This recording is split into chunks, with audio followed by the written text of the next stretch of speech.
Hey folks, we're going to continue working on the artwork inside the book here, Spelljammer Combat and Exploration.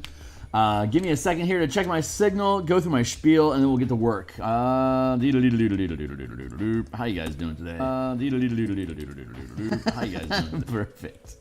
Fantabulous. All right, cool. Let's boost my signal across Discord and Twitter. You can follow me on Twitter at Phil Kearney, Filkearney, as well as I have a Patreon link down below where I post playtest content, and eventually I'm going to start putting some illustrations up on there. But my name's Phil. I create role-playing game supplements I publish online. I've been focusing my edition on 5th edition Dungeons & Dragons as of late, specifically the Spelljammer campaign. We're creating additional mechanics for fast, sleek ship combat, along with large-scale exploration mechanics, so that characters can use their action economy right out of the player's handbook, as though the ship was the group acts as the ship, as well as their own individual selves. We're on episode 167. I've talked about action economy and piloting a lot, but when we get back into the ship rules section of the book and start illustrating it, we will be diving into that deeper as well. There's a slew of books I've published in the links down below. You can check them out with the free previews. You just click on the full preview buttons. There's about 150 illustrations and maybe 300 some odd pages worth of content for you guys to check out if you're 5e enthusiasts. If you're just here for the art or for the lulz, then thanks a lot for being here. Like, subscribe, hit the bell icon to help keep the signal flowing. And let's see if we're in the right place, right time, right place. Right time. All right, so this is the book cover we created back around episode 40-something. Hey, Hornetico, it's good to see you, my guy. I'm going to put on a 20-minute timer here so we can stay in track. We've got a download from Dungeons & Dragons happening in about 2 hours, so let's do some painting since then, once. Here's what we've been working on recently, the spellcasting chapter. 1, 2, 3, 4, 5, 6, 7, 8, 9, 10 pages, requiring 1, 2, 3, 4, 5, 6, 7, 8 illustrations. We've got sketches for all these. When we last left off, typo alert. Oh no! Really? I thought you were talking about me. You know, I see Phil Kearney so much that sometimes I just don't even see the L's. Thanks, my dude. Oh, speaking of that, I fixed all the color issues that we had been having with the text. Here, let's get that out of the way. It turned out there's a neat trick in in Word. Here, let's go back here, real quick. Click on this. Welcome back. Thank you. I feel welcome. Like for instance, if this had a funky highlight on it, what we could do is we could. This one doesn't, but if it had, an easy way for me, because I don't see color, a lot of times I don't see those weird background things, what I do is I go to the page color and I change it to something like this. And then it just pops out. But if there's a weird highlighting issue, I can cut, and then I can right click, keep text only, and then paste that back in. And any kind of highlighting that goes on inside of that space. Word picks up both the space the letters are in as well as the letters themselves. And the letters themselves have a font and color. But then the space that the text is inside of has its own register. So if you cut and then paste text only, it gets rid of all the background color information and only retains the text information. So that was actually a really easy fix. And so we were able to sweep through all those things. And I'm also realizing here as we go through that, if we're keeping this, here, let me conceal our borders here. If we keep this this blue to silver gray formatting, I'm probably going to want to increase the darkness of not the bars. I like the bars being subtle like that, but the text inside of them, to drop it down to a darker color. Like we have here, like this is 80 on the RGB scale. This is like 80, 80, 80, but these are 40, 40, 40. So, and then if we go to here, no, wrong page. Hold on. wait for it. All this text in this gray box is 60, 60, 60. So we have 40, 40, 40, 60, 60, 60, 80, 80, 80 as our fonts. And I thought you changed the red on the Spelljammer pack text to black to help it not distract it. Did that not get changed back at some point, or it didn't notice?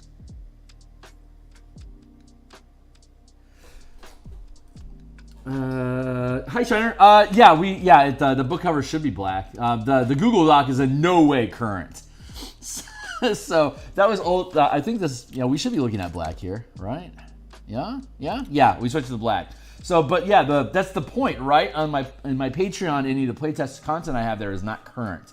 It's just stuff that we were playing with originally, but a lot of the mechanics and rules of all this stuff that I build goes through a lot of changes during the editing and even during the page layout section as I continue to have more input with the system, work with it more, and find gaps. It's the core of a system could be strong and the ideas might work, but it's all the little fiddly bits that end up spooling out as a result of the mechanic that you created that you have to keep adding in iterations and details and little subtleties about like how a change to spellcasting affects not only spellcasting but adventuring, combat, exploration. All these different modes of play get modified. So the playtest content that's in the Patreon certainly gives you a good gist of where the stuff is going, but the fine-tuned mechanics of everything, those are, well, they're always getting tweaked. I tweak the spell point, like if you check out the color mana spell point rules I have down below, I tweak those maybe every 6 months or so. So it's a living document. All my stuff is continually getting refined and updated because I use all my stuff. So yeah, no problems. Hey Tyler, we have some new D&D stuff happening in about 2 hours, so I'm going to fill some time and space while we do that. Let's see. We had the bubble here, and I think we're content with that. Oh yeah. We were working on the animated ship. This is what I came up with. This is where we're at so far with the animated or awakened vessel. Either awakening your ship or animating the ship independently so that it can act without a pilot. In either case, this guy's having a bad day. So this is actually a scene from Light of Xaryxis where hold on, let me get this saturated here. Why? There we go, 50. There. When folks go check out some wreckage in an asteroid field, they get ambushed by Theurgy, and Theurgy use night spiders and spiderling craft. So the way that the encounter is structured is that after you finish exploring the Nautiloid and get back on your boat, that's when the Theurgy have gotten their way through the shifting asteroids to find you. The craft finds you first, which allows the team to get softened up a little bit. They act as scouts because these things are only 80 feet long compared to the 500-foot space that they're moving through. So they're like pixies in a dungeon, basically flitting through rock and debris to be able to find the target. And when they find you, that gives you a chance to shoot them down. But using the message signaling that you have in the anchored orreries on the ships, they have basically radio and radar communication systems with each other because those Theurgy all know each other and they can all link their messengers together. So they get a constant ping from each other where they're at. These little, here, I'll show you the spiderlings here. Craft token. So here's our spiderling ship, right? It's got a front deck with weapons on it. It's got a top side deck, and then it's got the interior space for the pilot and storage. There's your top view. But if we go into an illustration, this one is equipped with a slashing ram, so it can make slashing melee attacks as one of its combat options, along with its legs being piercing rams. So you can make like stabbing, piercing attacks with these legs, but you can also make slashing ram attacks with the prow.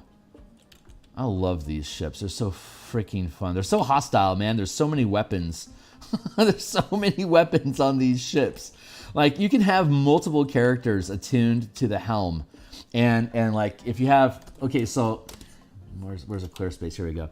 So if I have a chair here, right, and I got a guy, hello, sitting on the chair. I'm the pilot, but they have an orrery system here that also sends off a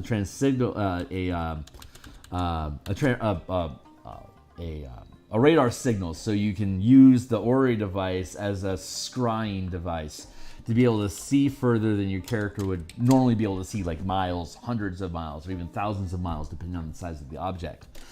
You have to attune to the chair by maintaining focus, which is a fast, loose form of concentration. But other people that are in the vicinity that are adjacent to the chair with you can also be attuned, as long as they aren't attempting to attune to a different chair over here on the same ship. That causes a static shock that can knock out both helms. So as long as you're using just one helm, and you could have like a separate orrery station over here with the transponder signal and the radar capabilities. But while you're using that, you can also you can see and command things on the ship as though you were the pilot. You get the eyes as though you are the creature, as though you are the ship, as though the ship is you, a creature. And so as long as if you have multiple people, like a helm doesn't have to be a chair. It could be literally just a normal ship helm, like the big wheel, that you see on pirate ships and galleons and stuff. But it doesn't have to be that either. It could be it could just be a crystal node, or we'll have to do some different type of helm illustrations, or it could just be a dais that people stand in. There's no specific format that the helm has to adopt to be able to work. As long as it's enchanted to be a spelljamming helm, it works. So it could even just be a pair of joysticks if you want it. It doesn't really matter.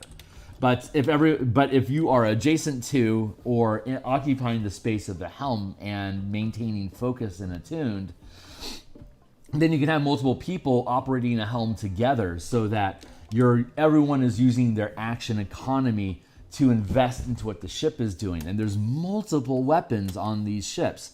Each of these eight legs act as spears, and at this scale, those things are doing. What is it? 1d8, 2d8, 3d8, 4d8. They're doing 8 divided by 2 is 48 damage, 48 piercing damage when it hits. So it's like basically it's like a 4-handed sword that's stabbing you, and it has a lot of them. So you can have, and each pilot can be has a movement like an object interaction, like drawing a sword, drinking a potion, opening a door. Not drinking a potion, it should be, but opening a door, flipping through a book. Object interaction that you're used to as a character in 5e. Characters can take control of the helm and use object interaction to move the ship. And then you have a standard action and a bonus action. And standard action and bonus actions can be used to make attacks, evasion, dodging, disengaging, pacing the speed of target ships, deflecting attacks. There's a lot of, we were looking at ship rules and action economy, I think around episode, I want to say 92, but we'll get back to it when we get into the illustrations. But as long as everyone's eating up their action economy, it could all be done as pilots. Like everyone could be a pilot that's just using different melee weapons as you control the ship. And since you're taking turns one by one in combat, you can just have the whole team using their action economy to have the ship flip from ship to ship to ship, doing slashing attacks, or like jumping on board, like you can see here, jumping on board the ship and tearing up the rigging. There's a lot of different things you can do, but you also have like the ballistas and mangonels that you could then instead order the weapon crews to attack using your attack economy instead if you wanted to. So there's a lot of fluidity, and there's a lot of different ways you can decide how your team wants to optimize depending on what weapons you have available and what kind of ships what kind of a ship you're using. So I don't remember why I got on that tangent, but I'm super excited about it. Oh, it's because it's hostile. Right, it's got the slashing ram. So you can ram a ship and do shitloads of damage. Or you can just jump onto a ship, grab hold of it by stabbing holes in the side of the deck, and just start tearing away at its rigging, which is what we see here. This is what these Theurgy do when they catch a ship in the asteroid field, and your team's challenge is to deal with it, just to get away initially. But it's full of slaves. The nightmare, the Night Spider ship, the big 200-foot long vessel, it's full of slaves that have been stolen from different craft that have been coming around. So if you can defeat them, you free a whole bunch of people, you can take them back to Brawl, and this is actually worth an extension product to flesh out who those people are. But my thinking is that at least one of them is a nobleman that has property on Brawl that could become your base of operations if you want to have an ongoing Spelljammer campaign as a reward for rescuing them. And if you aren't strong enough on your own to defeat them, then the way that the adventure is set up is that there's a Rock of Brawl patrol that comes through, and you can then take command of those two ships with you to show them where the Theurgy are hiding inside this asteroid field. So now you have 3 galleon against the Night Spider and its three Spiderling fighter craft. If you're lucky, you'll have destroyed at least 2 of the fighter craft already. So the Theurgy being 200 feet, the Night Spider's 200 feet long, so that's 4 50-foot squares, and the 80-foot craft here is 1 50-foot square. So that's 5 50-foot squares compared to a space galleon, which occupies 3 50-foot squares. That means it's 9. So it's 9 versus 5 in firepower. You guys just have more weapons on your ship than this guy does. So eventually you're going to be able to whittle it down. If you can catch hold of him, you've got twice the firepower, and with the 3 galleons, you have twice the hit points as the Night Spider. So all you got to do is survive long enough to weave your way out of the asteroid field to pick up crew, or to pick up other ships to then turn around and take out the Theurgy. And if you can, there's salvage rights that you can get. You can get enough salvage cash as a reward, plus thanks from the people that you rescue, that you can easily fund your mission to go to Xaryxis and just, to save your own world. Anyway, I'm really rambling. So this is the art that we came up with this last night while I was thinking about it, and then here is the illustration we came up for the new spell create ship. It's a bit of a dragonfly, but it's also really loose sketches. So that's what we're doing right now. We're mostly just doing loose sketches just to make sure that everything fits well. But we can come back through here, later on and do better, more detail. But this is a 3x3. The galleon is a 3x3 vessel, so it has a mangonel. It has 2 ballistas up front, and then it has a mangonel in the back. Get that out of the way. I think there's some text I'm missing, but that's the spiel so far, man. There's going to be a fuck ton of artwork in this book. It's actually really intimidating. But that's why we get paid the big bucks, to make the things that others won't, because we're stupid. Time and space be filled. Right on, man. Mangonel back there. It's good enough for an illustration for now. So we'll do that, and then we'll come back to this guy.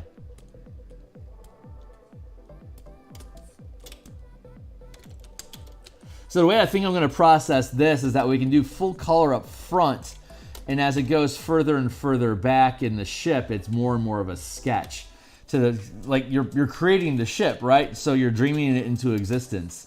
It could be anything you want, as long as it meets the size constraints. 5th level spell slot is up to creates a 20-foot ship.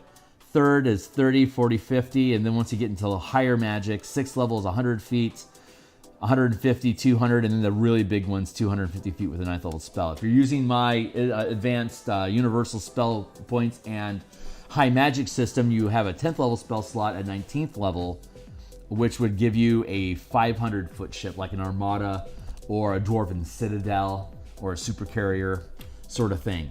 So, but we're looking at, this is damselflies are, let's go ahead and remind ourselves, I believe they're 100 feet long. Let's go find ships. equals... Where's me damsels? There you go. Yeah, 100 feet long. So we're basically creating this ship here. Huh? Kind of similar. So we need to actually fix the wing. Friction of my wing. And you know, if you can create a permanent ship by casting this spell, creating the same ship every day for 1 year. There you go. So granted, it could be dispelled, and you really don't want that in combat. But from an industrial perspective, you can have elves that all they do is cast this spell all day on multiple ships, and you can just dream various vessels into existence that way. That's how you build. That's how you quote unquote grow an armada quickly, or grow a new Star Moth quickly, by expending your spell slots to produce these things, and then you can awaken them, and then they become your pets. So, or a sidekick instead. And I'll put out, once this publishes, the next thing we're going to do is publish sidekick rules for ships, fightercraft warriors, and vessel experts. Well, you could have experts and warriors as vessels. Well, there's vessels and there's craft. Vessels are more than 50 feet, and craft are up to 50 feet. So you can have warrior ships, and you can have expert ships. And we don't require you to be a spellcaster in this version of Spelljammer, because rogues are fucking great pilots. So I swear, every campaign that I've ran using Spelljammer, whether this system or like Cypher does Spelljammer really well also. And 3rd edition, every time the pilot is almost always, it's a rogue. It's because they have the expert, like as long as your piloting is based on a skill, it's either going to be a rogue or a bard that's going to end up just being your generic pilot. That's just kind of how it rolls. But I like how we have rage being introduced as a pilot mechanic. You can be raging while you focus, because you're not maintaining concentration. You're bullshitting it. It's focus. It's the same type of focus that allows you to lift up a gate. It's the same focus that allows you to shrug off pain. Barbarians are built to be focused, not concentrating, but focused. So there's a different narrative there, which allows us to cheese the rules about being able to pilot ships, regardless of what your class is, which I just think is better design, because it's more inclusive. It encourages more types of fantasy. Like, do you want your rogue or your barbarian to have to take magic initiate as a feat tax just to pilot your ship? It's bullshit. Wizards was lazy. So we're fixing those things. That's the purpose of the book, was to make better mechanics that offer alternatives that are fun and logic based, that are inclusive for more play styles, that dive deeper into the adventure tier of play, which we'll be getting into here probably in a few minutes as we get into our system generator. But I just wanted to spend a few minutes here futzing around with this guy. So yeah, so the plan is to color it to about like here. Like that's as much, and then it starts to wash out, and then it'll just be not even full lines. It'll just be sketches. So what we need to do is we need to finish the line art for this, for the sketchy part, and then we'll erase some of the sketchiness like this. We can erase it down like that, and then like that, and then like that. So it's being dreamed into existence, and then it'll be crisp and clean at the front end here. So it looks like it's becoming reality. Anyway, I've probably killed the narrative enough that you guys get it. But that's the plans there. But I think I don't want to get too far along in any one particular piece, because I got a lot of these things to do throughout the 108 pages worth of book that we have. So I'm going to put pause on this one here, and we're going to dive into the next thing. The system generator. Text. Thanks, Shiner. And thanks, Shiner. Very appreciated. So I haven't done anything with this yet. This is our random system generator. It's 1, 2, 3, 4, 5 pages worth of tables, and let's get you there. This is the here we go. Here's your random system generator.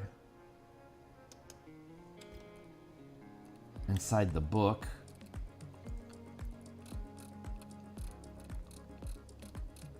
before we get into converting Light of Xaryxis, which we've been working on, but it's not our top priority right now. We're currently still working on Terrors of the Void Part 2 of the adventure, but it's all here. I just need to. I'm still fucking around with the format to make it work right, and so. Like a true artist, I'm procrastinating instead of log jamming myself. I'm procrastinating by working on things that I can actually get done today that don't frustrate me, which is our system generator map. So let's do our random system generator. We have up in the exploration section, before I bounce away from here too much. Yeah, there it was. Up here in the encountering objects, this is the exploration section, talking about scaling distance, visibility at different ranges. You can pause this if you're using a high resolution. You can probably see all these mechanics right here now. But this will, like all the other books I have in my description down below, when it's on DMsGuild, you'll be able to read all of this as part of the preview. It's just all the tokens and stuff, and like the maps and blah-de-blah that you get as added value.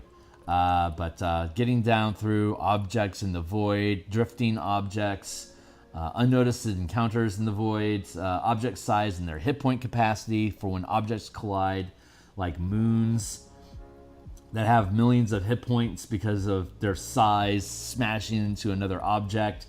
Here's your object scaling, etc., for how much damage is done, for however much travel distance there is, maximum damage. So we have a model for being able to smash asteroids into planets. So like, how much damage can I do to Waterdeep if I drop a 1 mile rock on it? Well, it's gonna fucking devastate it.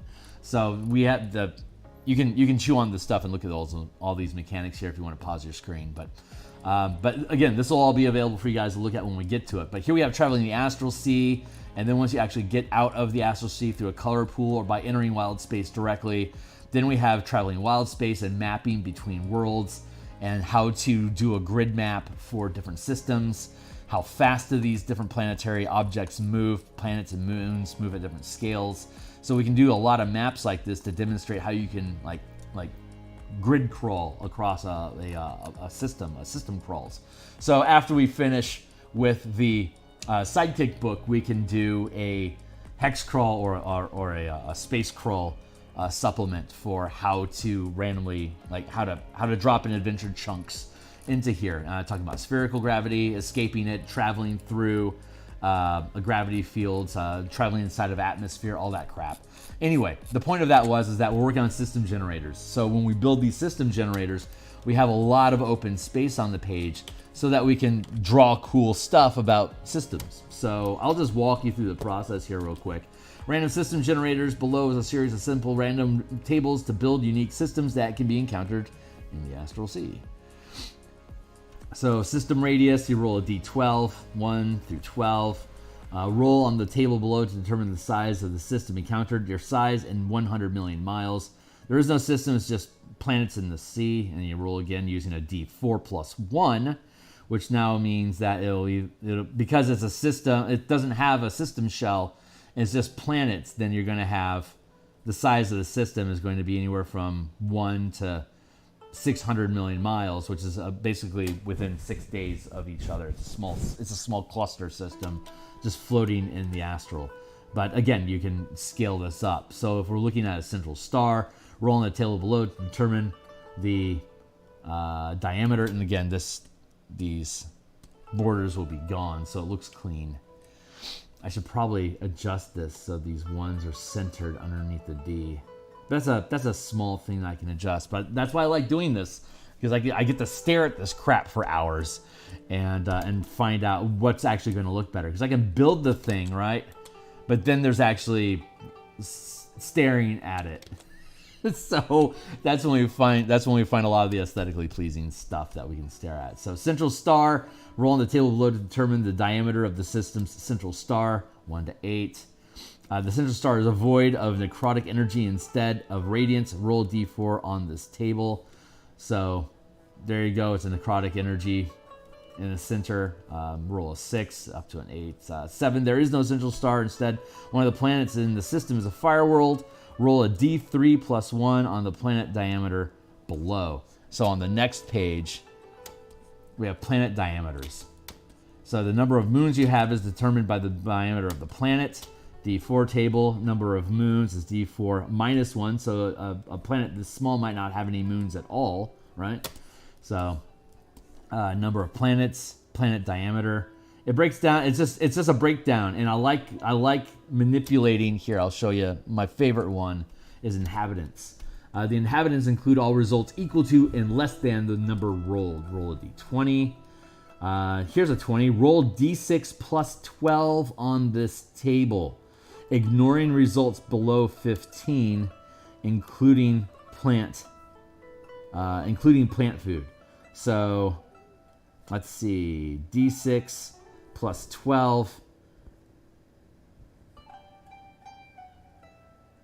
13, 14.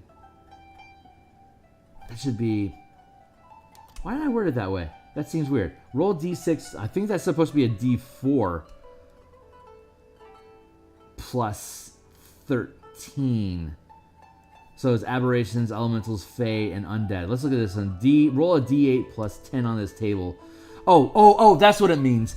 So I roll on this table to determine how far up the ladder we go. So like we could roll undead, or we could roll fae, or we could roll elementals. The minimum we could roll is a 13, which could be monstrosities. But we ignore anything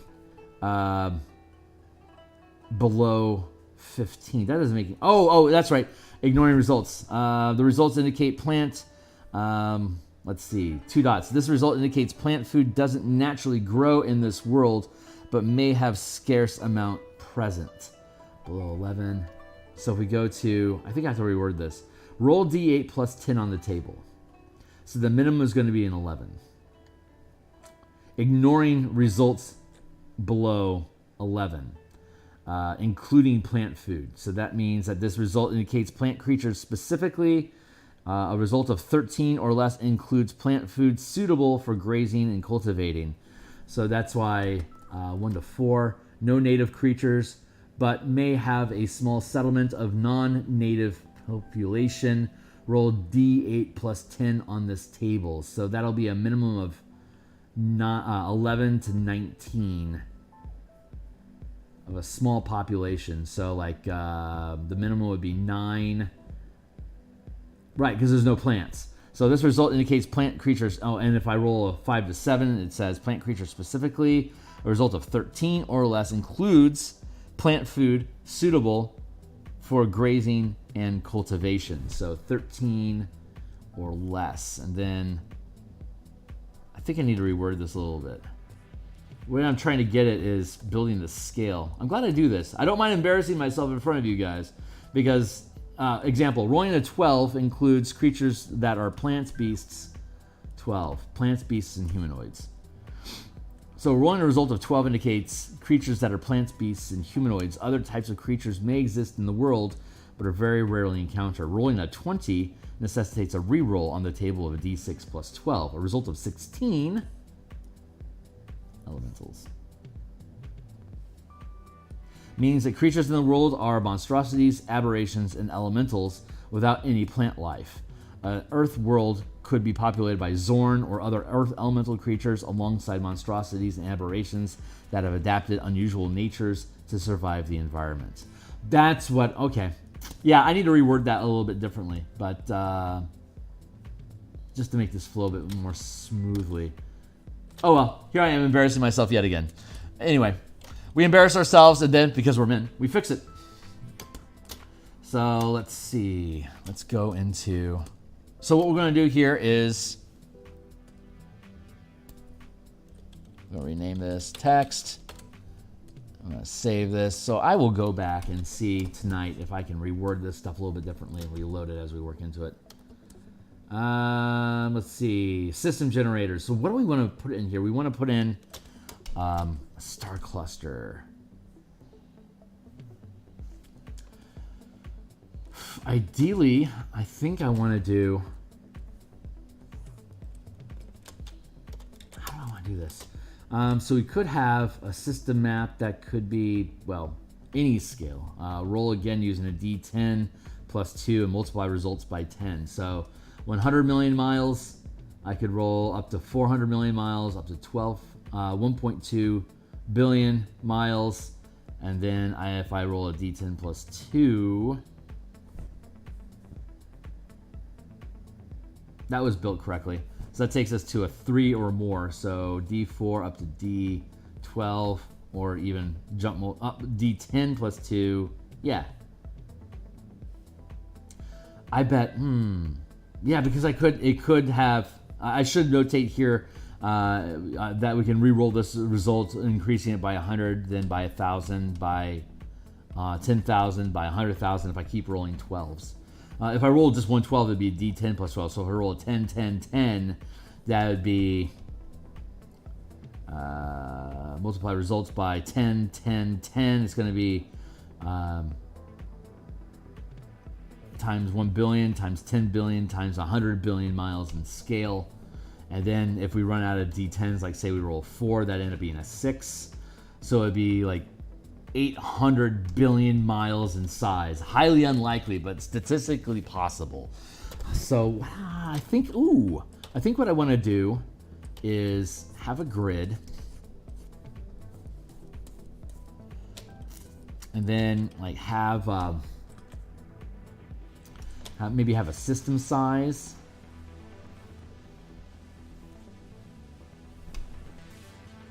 Like corresponding to different.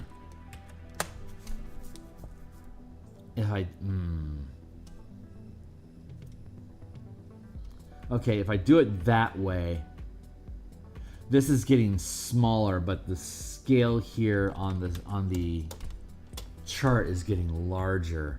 So I should technically free transform. It should technically be like this, where here it's smallest, here it's larger, here it's larger. It just grows as I go down the chart. It's getting bigger. So blah, blah, blah, bigger. So as I'm on the chart here, the system should be getting bigger. And then if I'm here at the central star,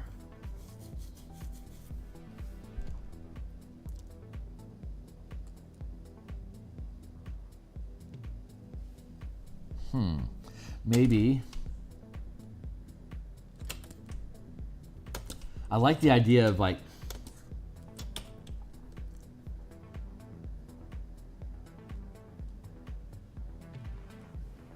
yeah, like being able to point to each one of these rings, you know, like here it goes to here, and like here it goes to here, to demonstrate changes in scale. Like, how would that look? I think I kind of like that idea.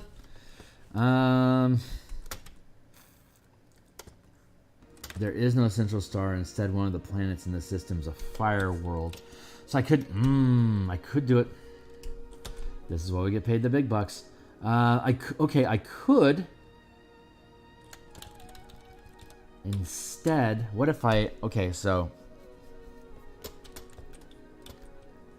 central star is here, and you got system map stuff that's going around it. So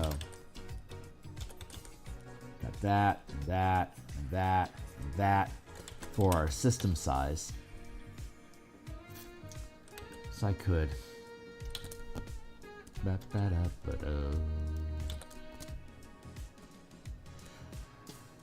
nice thing about a grid is that regardless of where I orient the rings, I can just, redo the map like that. So, or like this. So, temporary setback with the angle. Well, right now I'm just trying to get an idea of how can I work all this information in together. All right.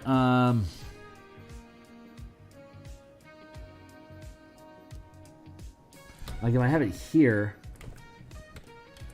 like this one can go here. This one has to do like that. And this one has to do like that. Bump, bump, bump, to demonstrate those differences. That actually means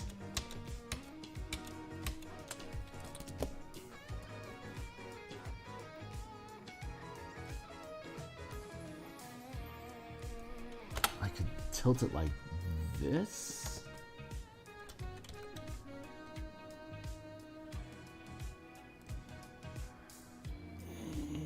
That's getting hinky. I could have it here, so the system goes like this, and then this one goes like here. Nope, that's getting off kilter.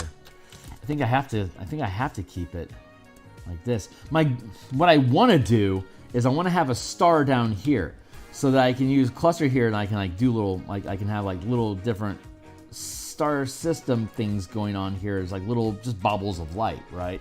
So I can like have this one like go to here, or like here's a star, or here's a star, or here's a cluster, like that. Like I'm thinking about having arrows pointing at it like that, but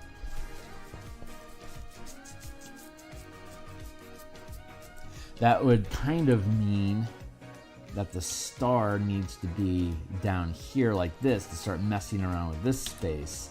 But now I got to figure out a way to have this point to this, and this point to this, and this point without crossing over each other. Super stupid, right? It has to be a clean design.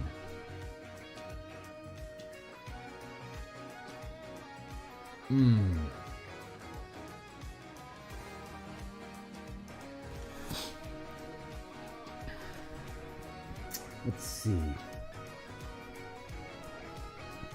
How do I... Here, here, and here. Could also be like this. But that means that the star would be over here and the map would be going like this.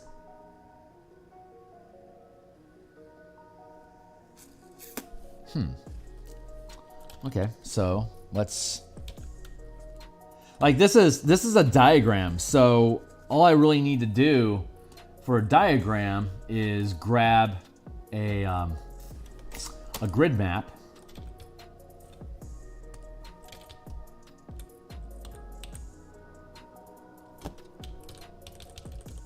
And create concentric circles, right?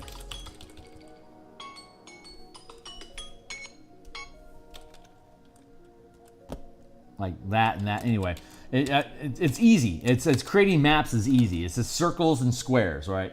Anyway, so so a lot of these like system map stuff is actually pretty cheap illustration because it doesn't take a lot of detail for me to drop in a star, like a star or astral backwash, and washed out background is what I'm trying to use, and just overlay it with a grid and then a system chart.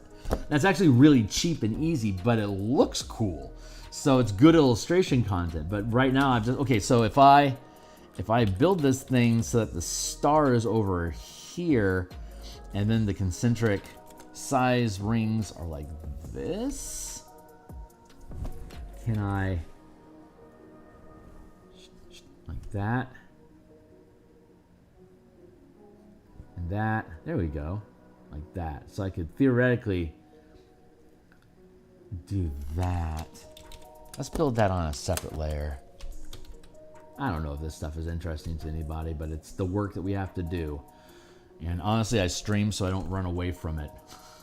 I mean, to be completely honest.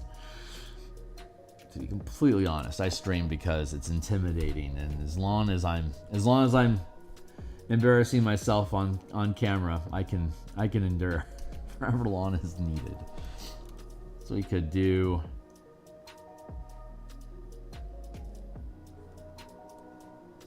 yeah, maybe something like that.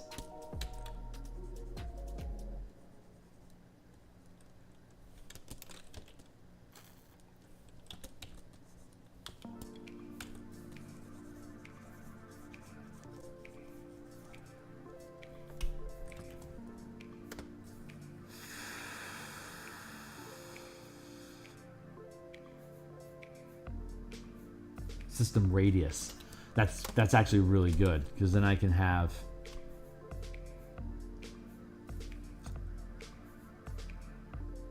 a distance here and a distance here and a distance here. Y, X, X, Y, Z.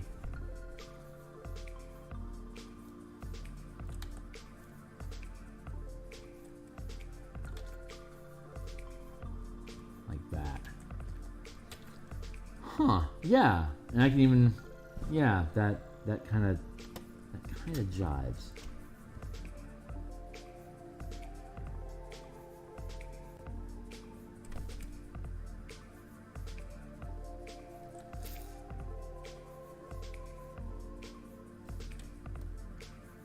Interesting. I could do a one color there and then another color here to indicate those differences. That could work.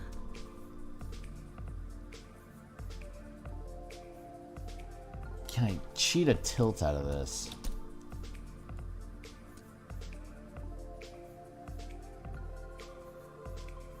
No, I can't. It has to kind of be like that. This might actually be the best angle. Oy vey. All this angle-y stuff. This might be. Because I could just do like a quarter.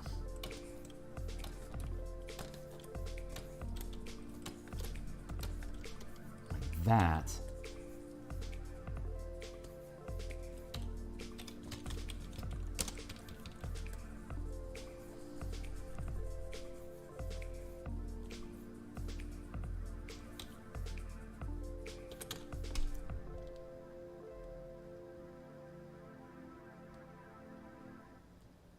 This one goes to here, this one goes to here, this one goes to here. I think that works. And then we have this space opened up. So we could drop this down to here-ish, maybe?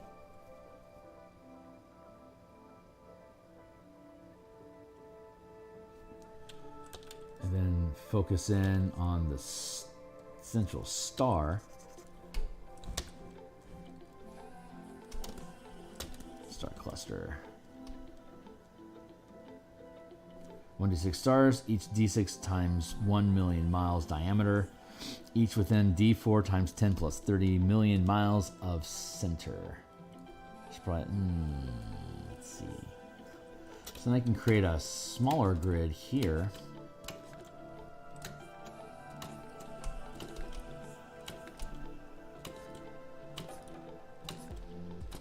Right? Shitty grid. Shitty grid. D4 styles.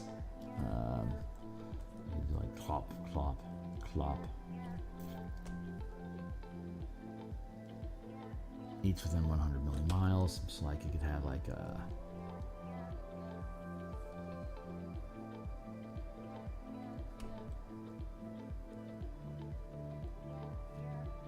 For instance.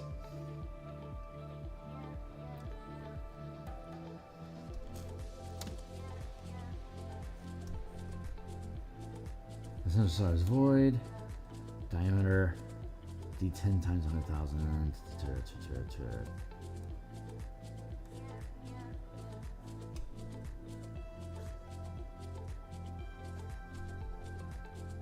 Diameter. Okay. Diameter. There is no central star. Instead, one of the planets in the system. There is no central star. All planets are in a fixed position within the system. Roll on the moon table. The central star is a void.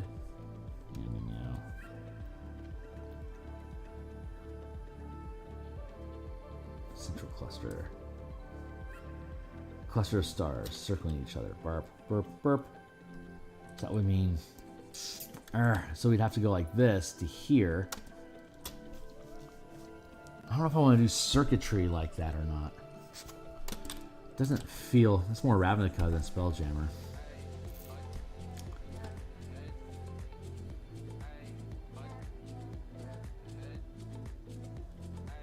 A cluster of stars. So maybe it should just be cluster of stars.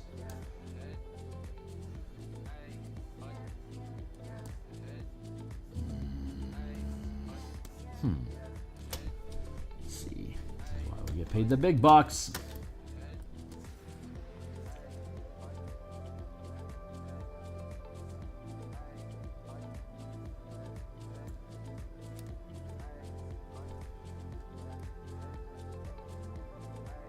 maybe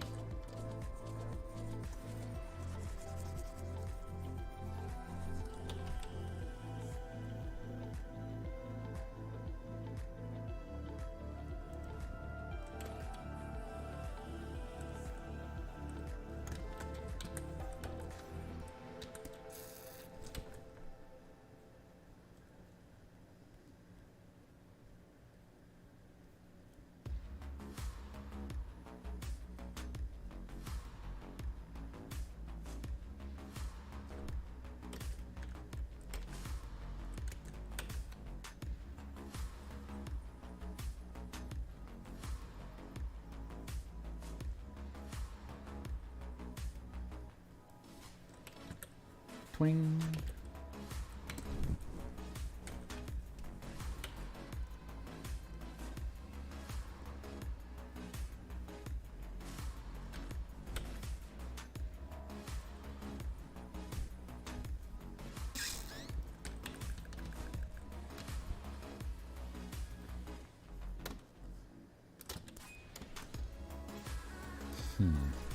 Not convinced.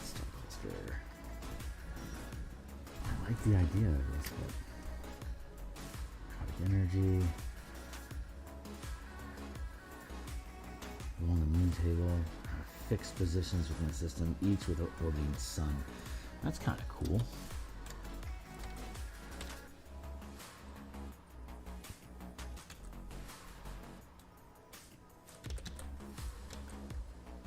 I could put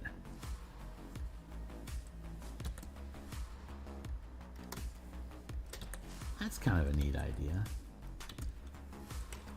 This is a radiant unto itself. If I have a planet here, I could then have like a planet here on this route, and then I could have like another planet here on this one. So that starts to correlate.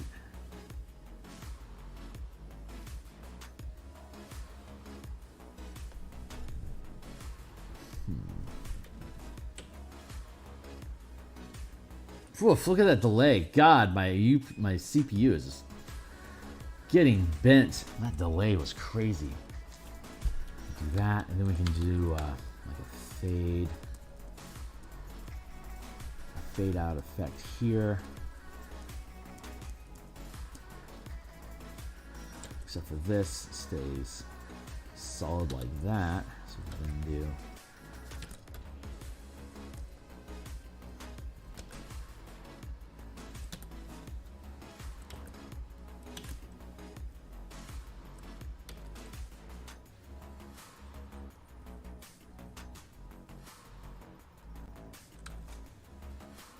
maybe something like that.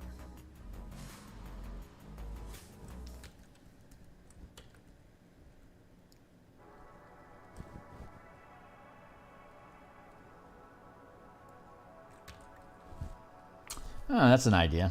Let's stick with that for now. Text.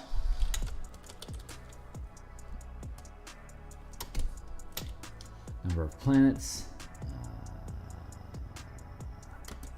Let's see. Planet diameter. Orbiting moons.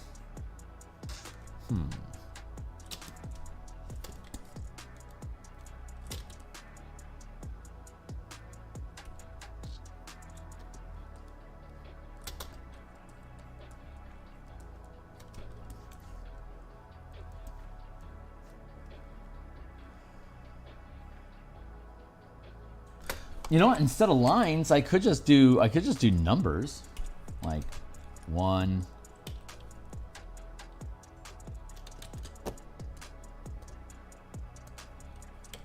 like 1, 2, 3, 4. I could do it that way. That way, I don't have to have lines directly pointing that. I can just do. Yeah, I think that's going to be a better solution. Yeah, let's do that.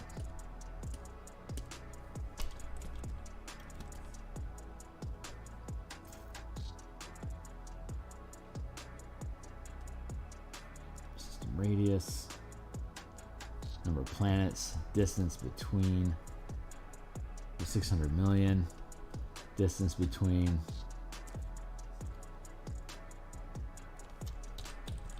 The chapter above, we talk about changing the scale of your map depending on what objects it is that you're working with, so that remains valid.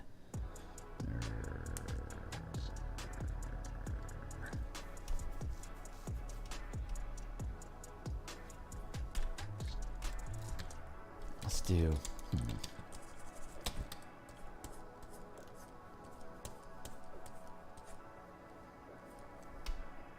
5, we can do 50, 100, 150, 200.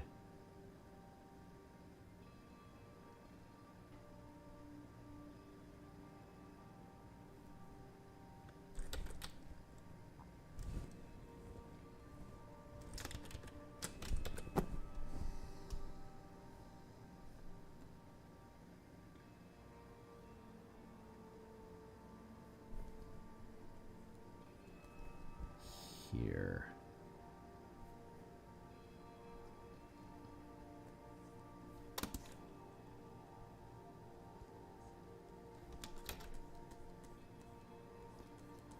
Over here we can have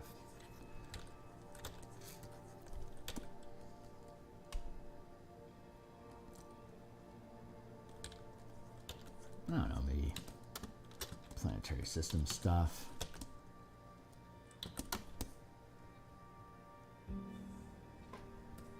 Orbiting moons, planet, diameter. You know, when I created all this space, I was like, I'll fill it with like planets and stuff, but that's not necessarily something I need to do here. Number of planets, planet diameter, like all the cool shit, like what your planet is made out of. All that fun stuff is down here on these tables. World's unusual composition.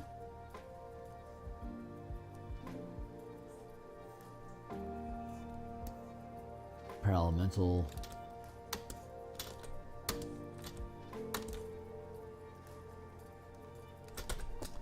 Like, how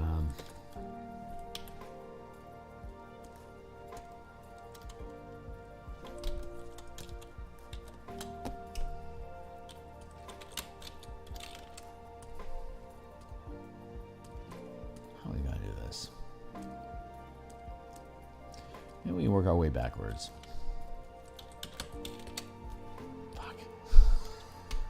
This is going to take such a long time for me to finish this fucking book.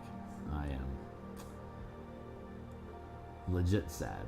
Once the composition, temperature, and inhabitants of the world are determined, the DM can choose what environment exists in the world for the inhabitants. For example, in realm space, the closest planet to the sun is Anadia, an Earth world with unnaturally hot temperature, inhabited by plants, beasts, halflings, and umberhulks.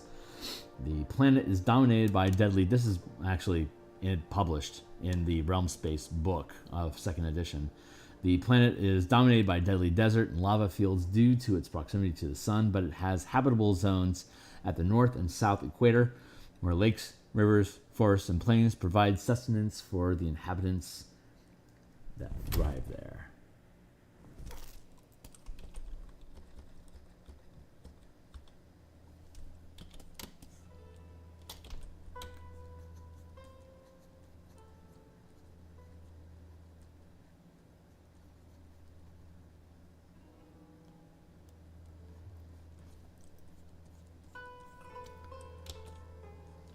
Oops. Wrong one, Trini. Let's try it this way. I do something like, I need coffee.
build a little.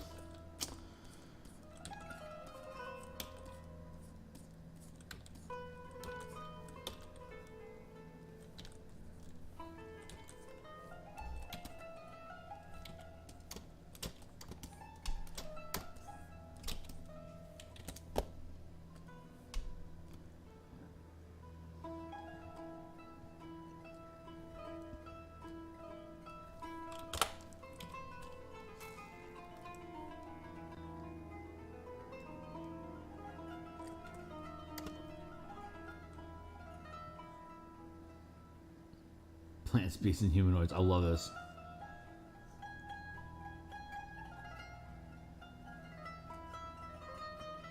This uses plants, beasts, halflings, umber hulks. And we rolled a 12 is plants, beasts, humanoids. Anyway. Like, yeah, that feels like a good space. And we have all this area. So what are we going to do with that?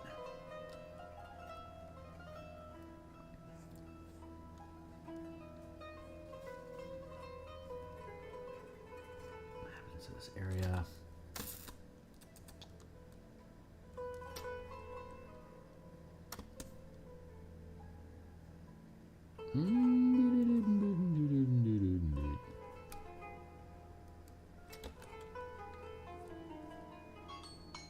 Make it done with a timer.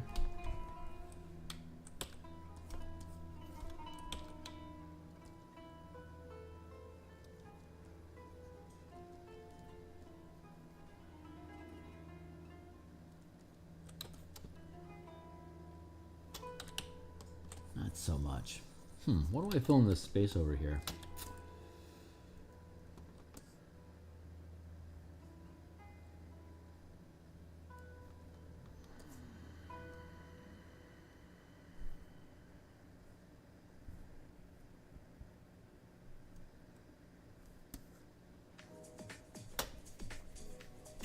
I don't know. So I guess we're just gonna random doodle something here.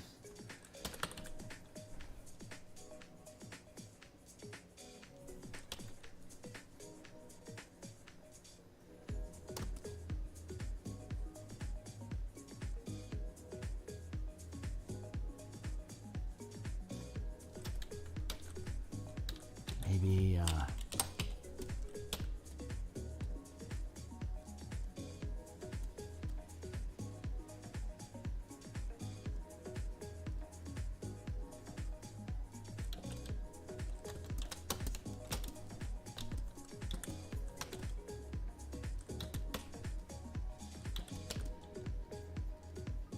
what time is it? 7:10. Cool.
Something like that, perhaps. Gotta keep that perspective higher if it's gonna be underbelly like that. I'm not opposed to that.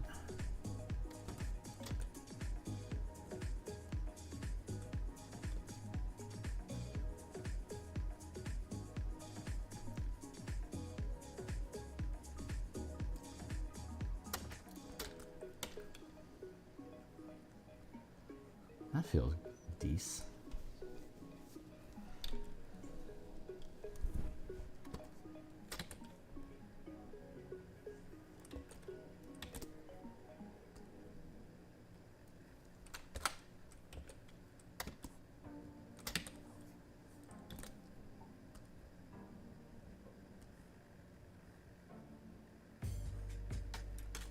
It's all about perspective.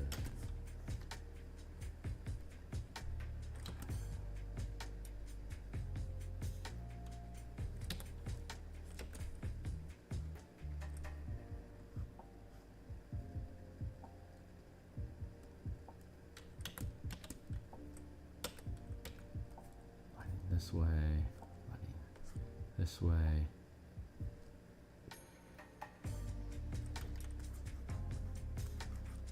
Darkness.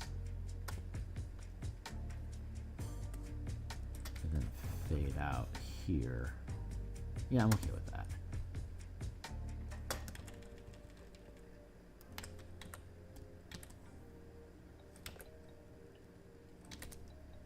I want to resize this a bit.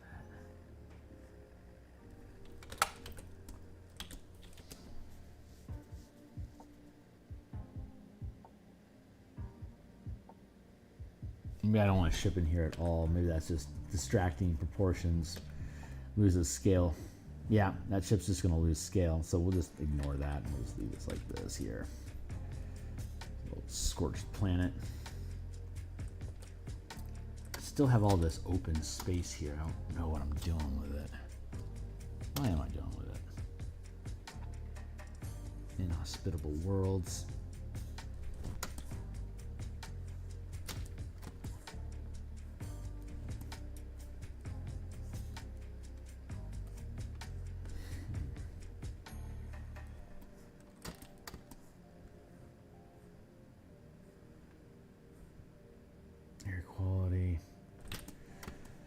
Air quality for an air world, roll a d8. So you're gonna be fresh, foul, or deadly. For an earth world, well, that's just not a correct die.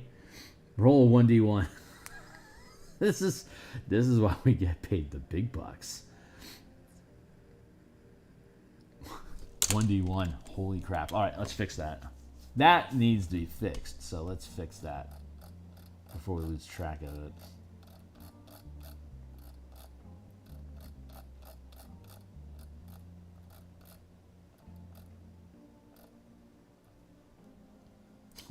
D1. That's great. Roll 1d10. This applies to the air surrounding the water. Roll 1d8 to determine the quality of water for aquatic life. 1d8. 1d10. Right, because there could be no atmosphere.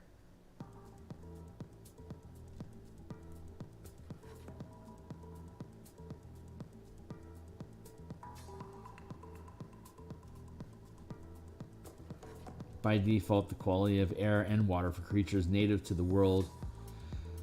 By default, the quality of air and water for creatures native to the world are considered fresh. Thank you. What is that supposed to be? I guess that could be a... Oh, 1-0. Duh. Should be a D10. Right. And then Fire World is D6 plus 4. So it's going to be 5 to 10. So a fire world is going to either have foul or deadly air. It shouldn't be no atmosphere because it's on fire. So D plus 2. Nope.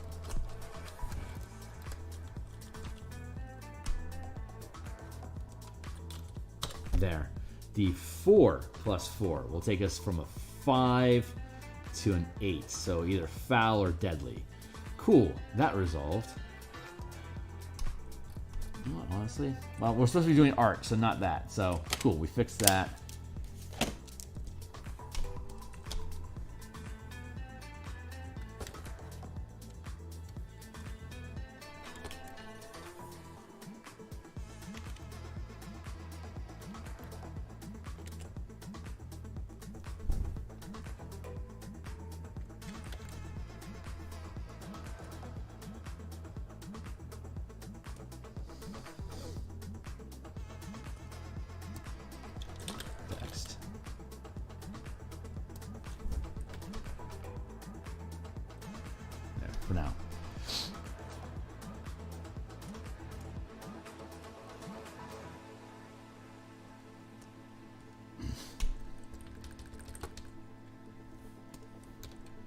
swap this all out anyway. God damn, come on, Kearney. I must be exhausted because I'm just fuckering stuff up. Yep, exhausted.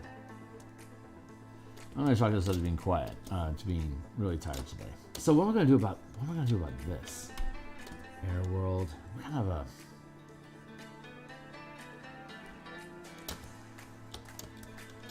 I didn't think this through at like all.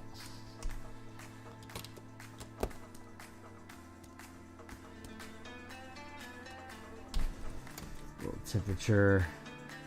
Inhospitable worlds. If a world is made of fire,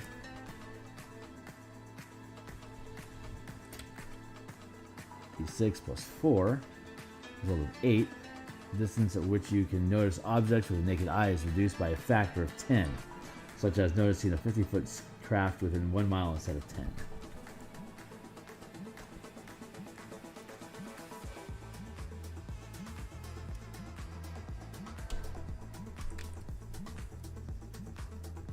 Four plus 6.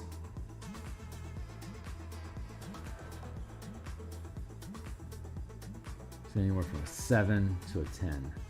Yeah, because the fire world is gonna have reduced. It's gonna have reduced visibility. That makes sense. Oh, okay. So I can do that, and then by default, quality of air. So I can just make a hellscape. Yay, hellscapes! Let's just do a hellscape.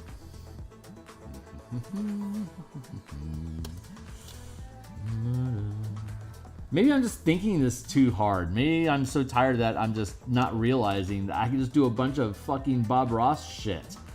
I can just do Bob Ross stuff. Oh, I can't believe how difficult I'm making today. How wonderful. This is the job. This is what we as artists torture ourselves with. Trying to do something super unique and innovative when all along I could just do fucking lava puddles and stuff. I've done work like this. Let's go find it. Hold on.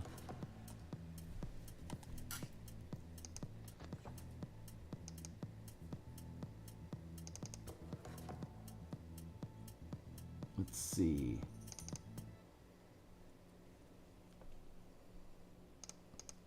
Yeah. This is something I made for Gathering the Realms. This is a color coordinated map using 5-color mana for the 16 different planes of existence in the Great Wheel. So, like that lava world, I could use this sort of language. What is that? Gehenna? Yeah, Gehenna. This was really fucking fun to make. But this is the kind of stuff I could be doing instead of arguing with myself. So this is actually this. And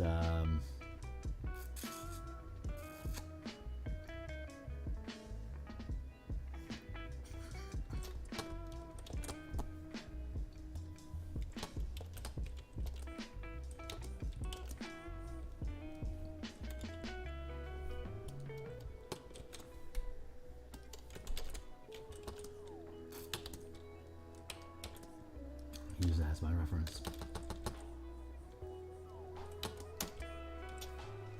But yeah, hellscape. Super easy. And that'll be fucking fun to do. So, okay. Maybe the rest of my life can be that easy.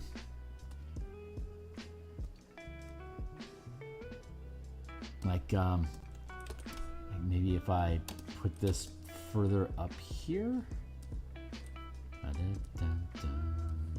No, I think this sits pretty down here.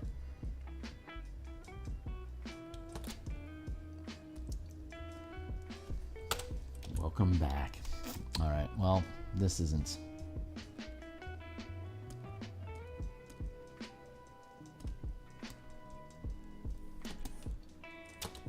Mold composition error. Okay, so we can.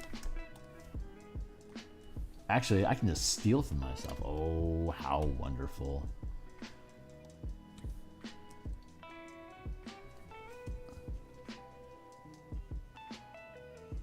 Color wheel.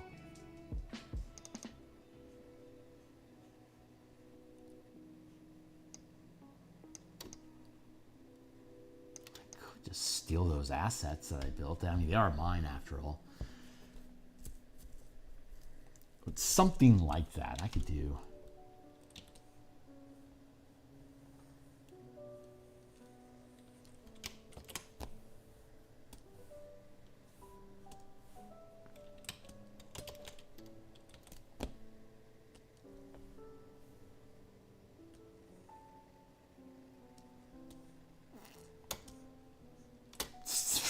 It's not a bad idea. I mean, it requires some work, but like this as a gist, that's not a bad idea. I mean, the negative energy doesn't need to be here, and the positive energy doesn't need to be here.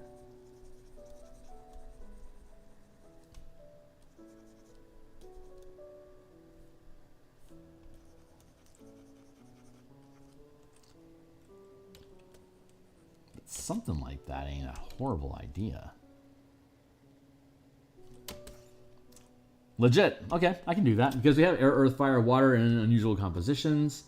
And we drop down here into parelementals. Asteroids, belts. Let's see. Maybe we'll do something.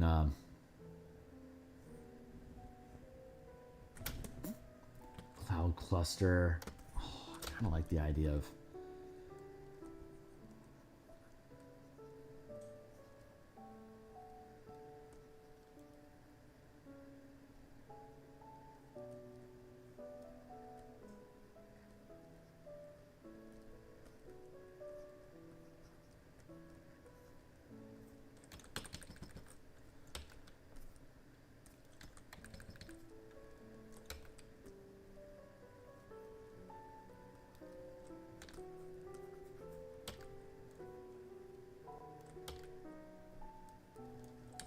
That's kind of cool. The planet is bobbing through the mist.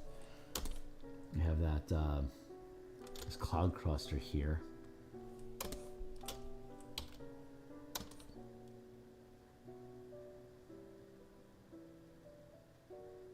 Cloud cluster instead of a world with moons orbiting. Oh my god! I gotta fix some of this language. What the fuck? I must have edited. Something went wrong.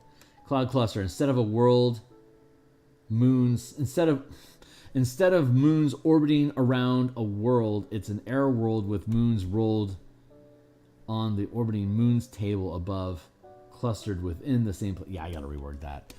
Okay, this is me embarrassing myself again. I swear I hired an editor, and when he handed it back to me and he said, "Here's the fixed grammar," it all made sense, and something went weird at some point. This is not on my editor. This is on me. I must have done something wonky. Oh, we'll go back. We'll find it. We'll fix it. We'll update it. And we'll have it ready again to go tomorrow. So, planet here.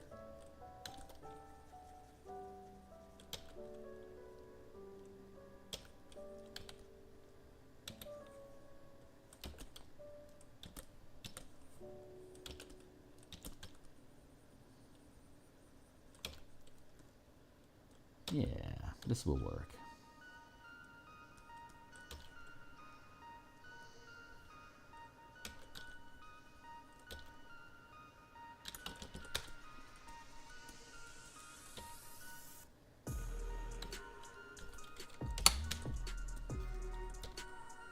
And this is just going to be a fun little cloud. So this is more happy little planets.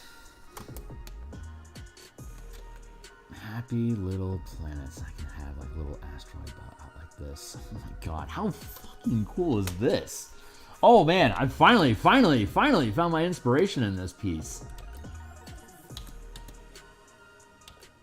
This shit's gonna be, yeah, this is gonna be really freaking cool when it's done. Contentment has been achieved. Or unlock self-worth. Back to you now, huh? All right, well, I don't have to stress over this nearly so hard.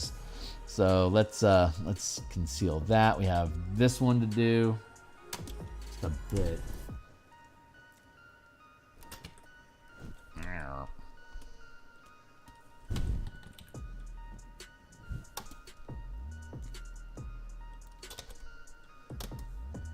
is complicated.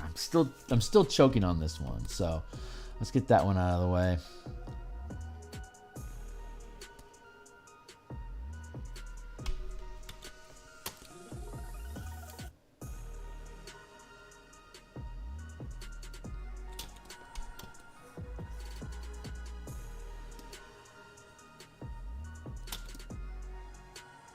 Right, because we don't need to have those. Right, we don't need to have those lines. So let's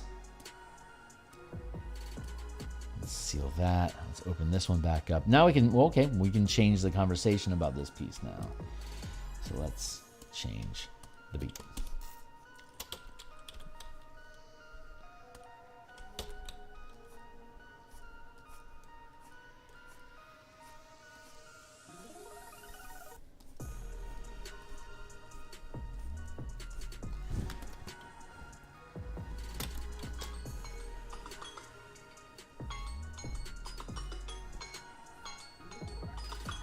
Do like that.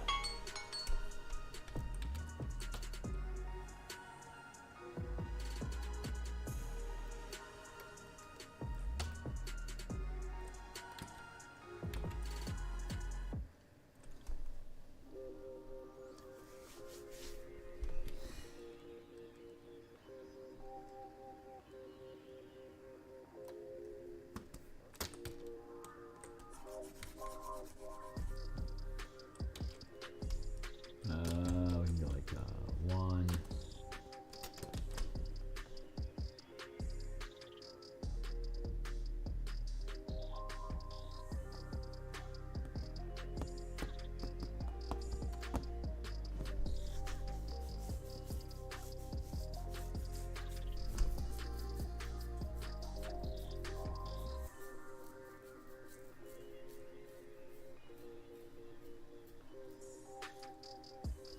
Oh, okay. What if we did transform?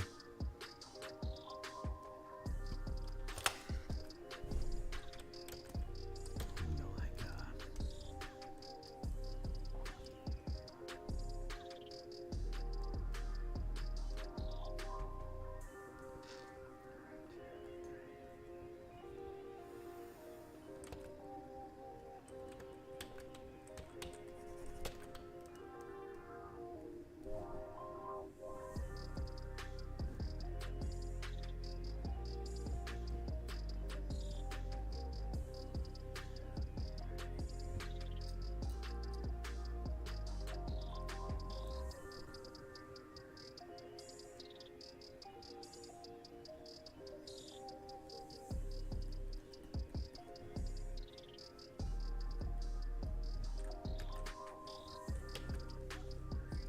that's very, very small. I get what I'm doing here. I get it at least anyway. So I have it like the width of the band is, yeah, so it just flows around, right? But I don't think that's filling the space well. Let's go back to this guy.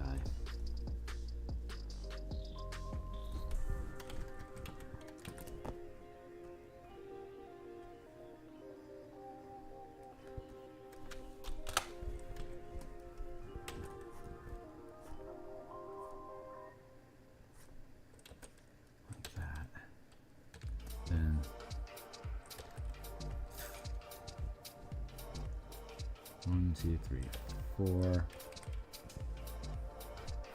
5, actually 6, like that.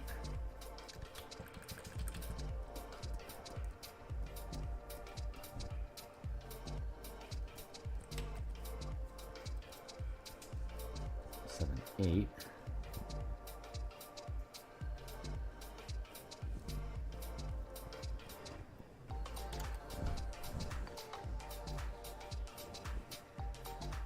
Four, 6, 8, 10.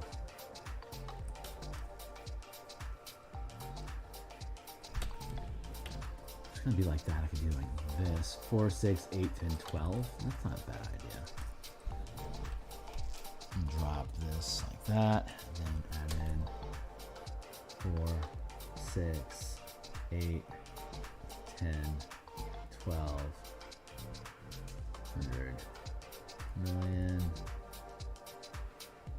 100 million, million, million, million.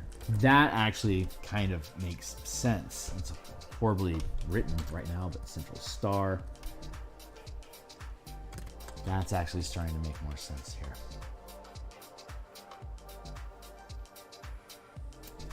Cool. And then we have the central star right here.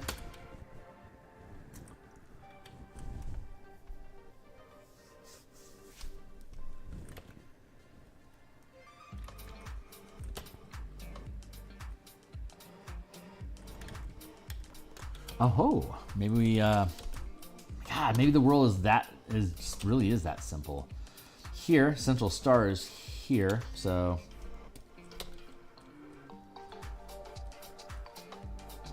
central star. We figured it out. We figured it out, and I only had to embarrass myself for 30 minutes to do that. That's not bad. Trash. Nice. Very nice.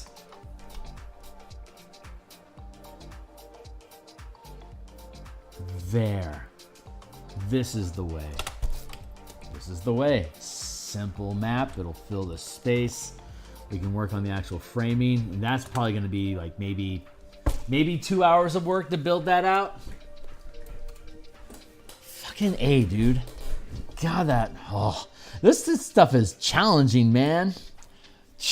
Challenging. But we're only down to 2 more for this chapter that we have to figure out. So that's dope. What are we talking about in here? Orbits and moons, huh? Number of planets, planet diameters. Not great stuff in this piece. Let's see. Where are we at? 7:30?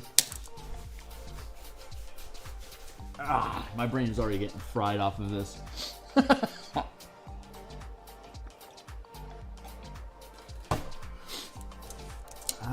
Let's see. But this is a type of, like, I could finish this chapter this Saturday. We're gonna do Reclamant book cover artwork on Saturday morning, and then I have I'm actually playing in Curse of Strahd. Our first actual session is this Saturday afternoon, so I've got a good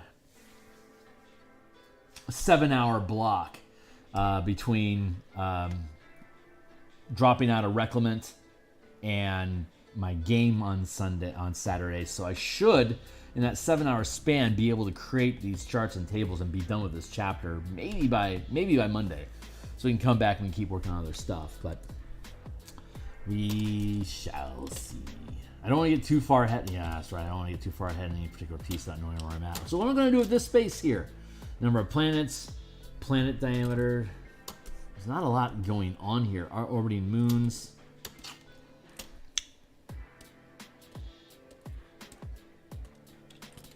It's a big space to fill. I like that. I like that my name is also a verb.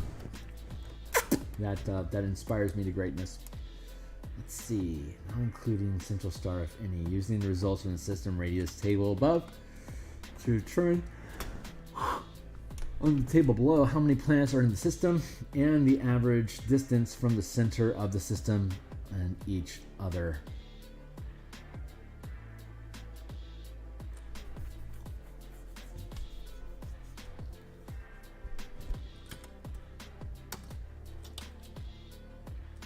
So I could do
Transform flip horizontal.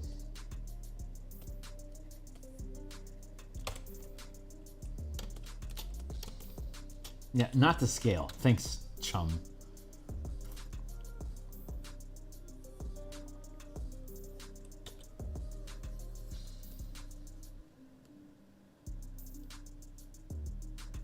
God, I feel like I want to build a grid for this. Fuck. Distance from planet, thousands of miles. Oof, not, I mean, you have a...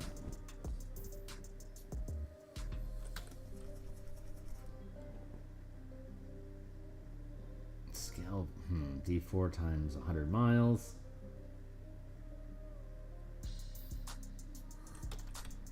I had a moon here that was up to 1,000 miles.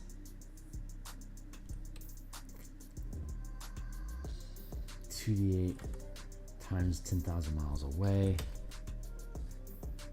Yeah, that ain't gonna work. Alright, so we're probably just gonna leave that open for some breathing room. So we're gonna do this. Planet diameter.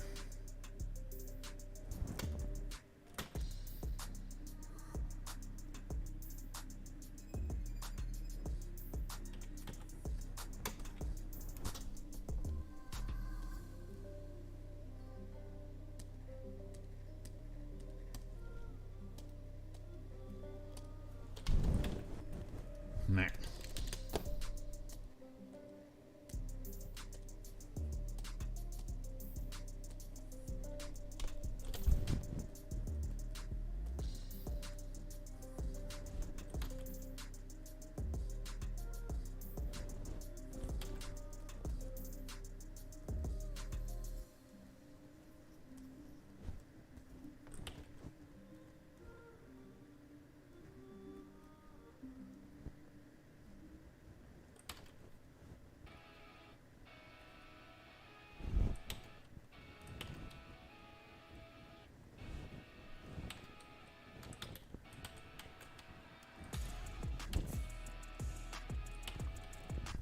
That's kind of fun.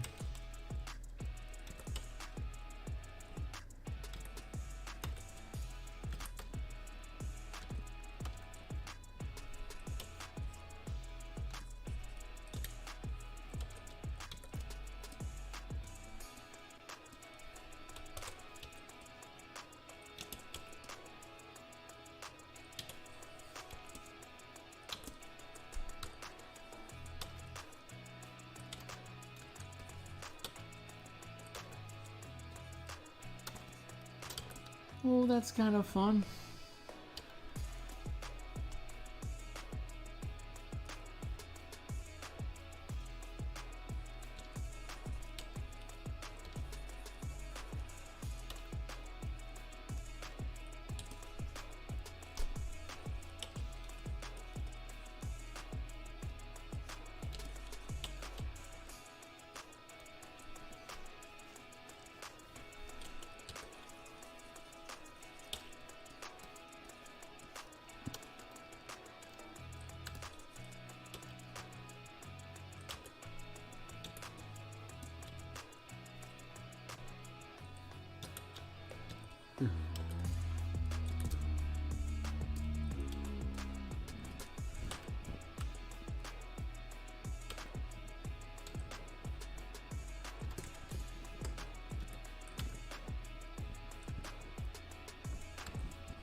That's kind of fun.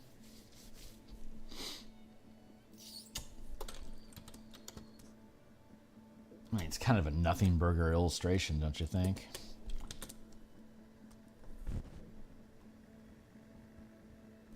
Forward to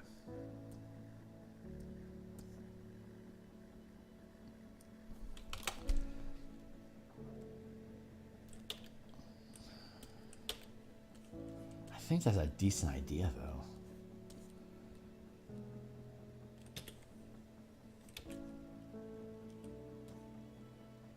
That's not a bad idea.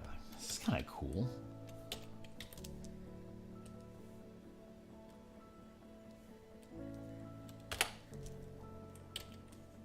I have to keep that same perspective like that and that. I kind of like that. This is kind of neat. There.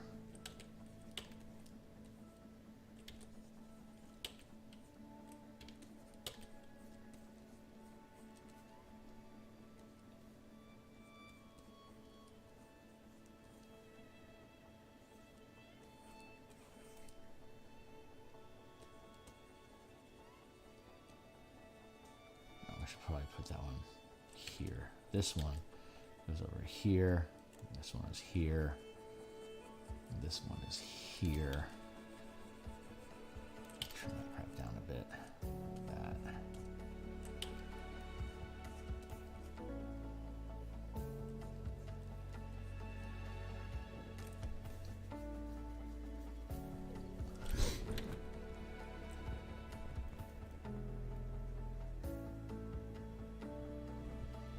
Then all I have to do is, all we have to do is build a proper grid, distance these things from each other.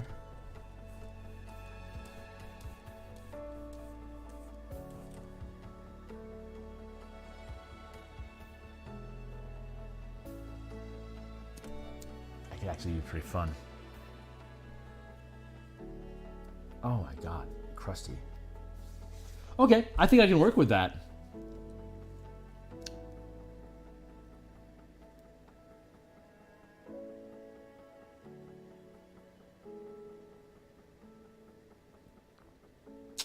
I think we can work with that.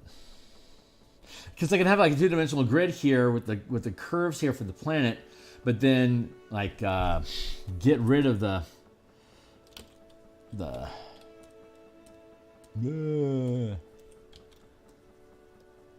get rid of the gridly stuff here in the middle, so like this is void of actual grid. I can just have little arrows that point to like the distance. It's not a bad idea. I think I can make this work. And I think it should be able to fill the space interestingly, because I can fill in all sorts of spacey, backdrop-y sort of stuff. So, cool. Okay, I'm good with that. That takes us back to this piece of shit. So, let's see what we can do. It's actually not that bad. It's just that there's, it just feels like a lot of open space. So what if I drop this down a little bit like that? So it's not overwhelming its presence.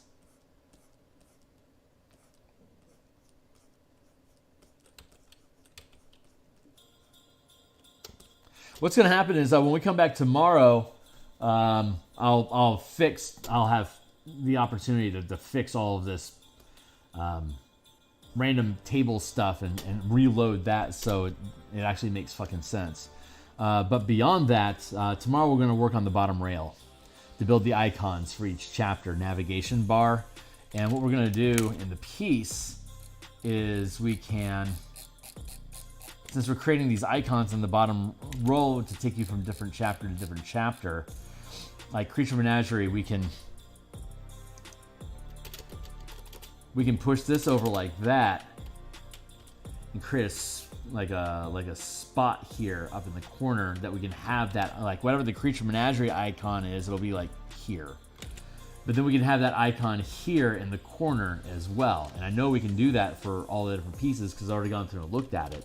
We have the, like I could do that and then have the icon here as a chapter header sort of thing to make it stand out.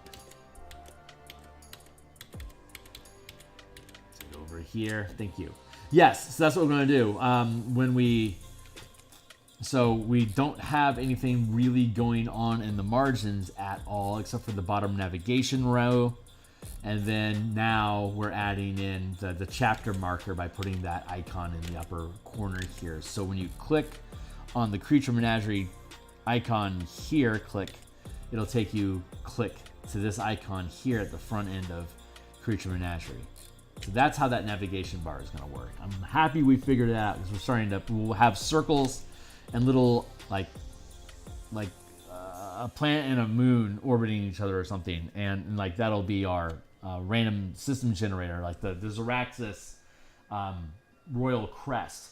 We can use that for Appendix 2 for the Light of Xaryxis conversion guide, like a ship for ships and equipment, the first chapter, and like combat can be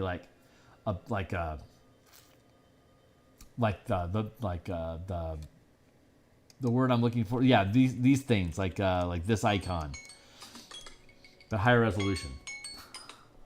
That's the kind of stuff that we can do, like a hand with a little fluff of magic for the, or maybe even like a book for the. I love these things.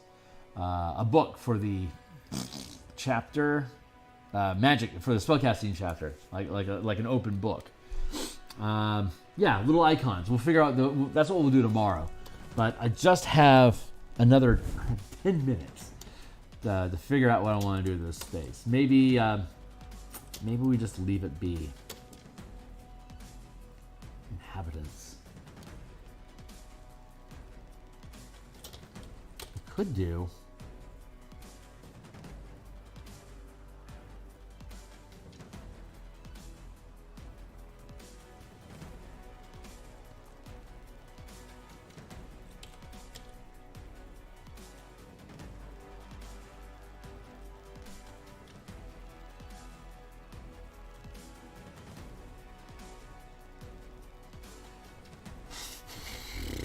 Topography, terrain.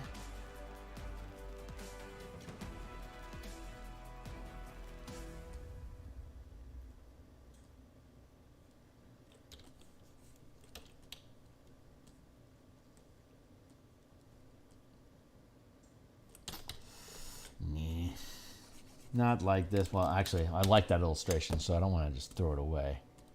But it's inappropriate. I'm just going to cut it out. Drop it down. This is good. This is good. It's just, what am I supposed to do with... Maybe I can...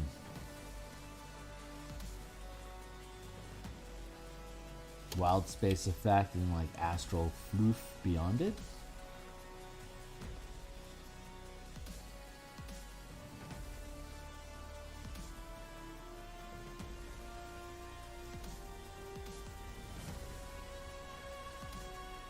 It's not a horrible idea.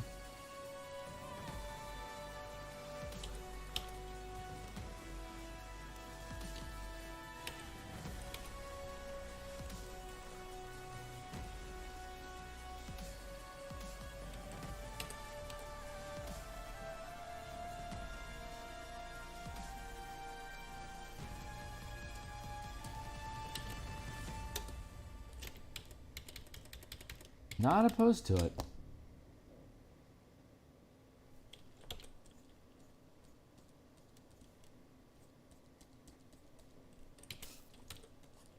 Okay. That's actually kind of cool. Okay, great. Hey, I think I think I've sussed out what we're supposed to do here. Here's our first. We'll have the rings showing distancing, central star. And then we'll have some planets in orbit around a central star with moons. Different types of planets. And a cloud cluster with moons inside of it. Then we'll do a lava world landscape. And then we'll do this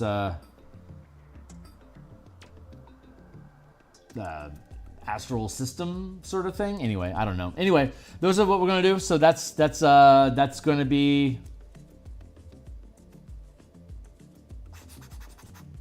Honestly, I'm pretty good with that. So yeah, when we come back tomorrow we're going to work on the navigation bar here. And the great thing, the cool thing about that is we can actually build the icons into the background image here, that this color wash that we have for our background texture. We can actually bond the or merge the icons here at the bottom of the page down into the document, so that when I pick this up and drop it into the page, it'll automatically align into the bottom rail here, and then I can just create an object. Insert shape object,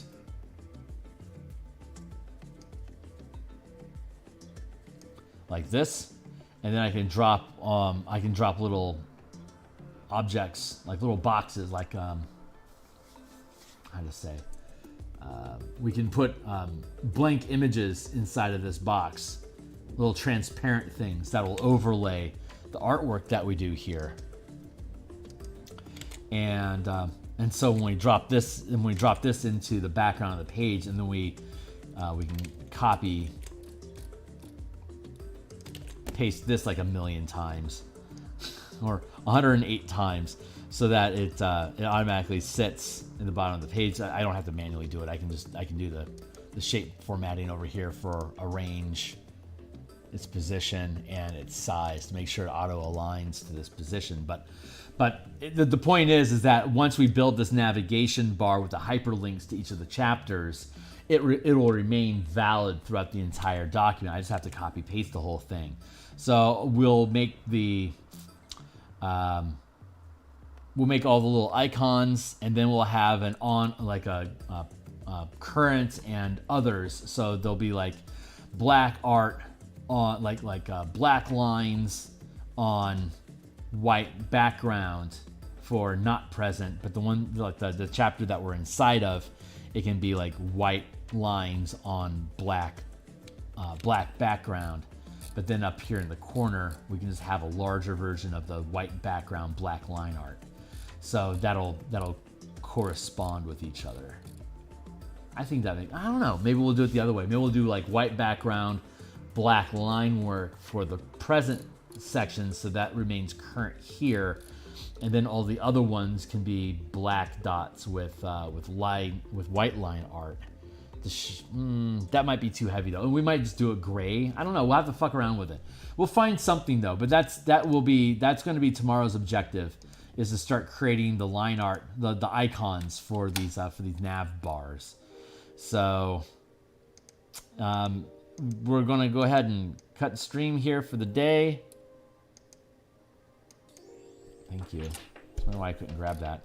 Yeah, we'll cut stream here for the day. I think we made some decent progress. I have to fix I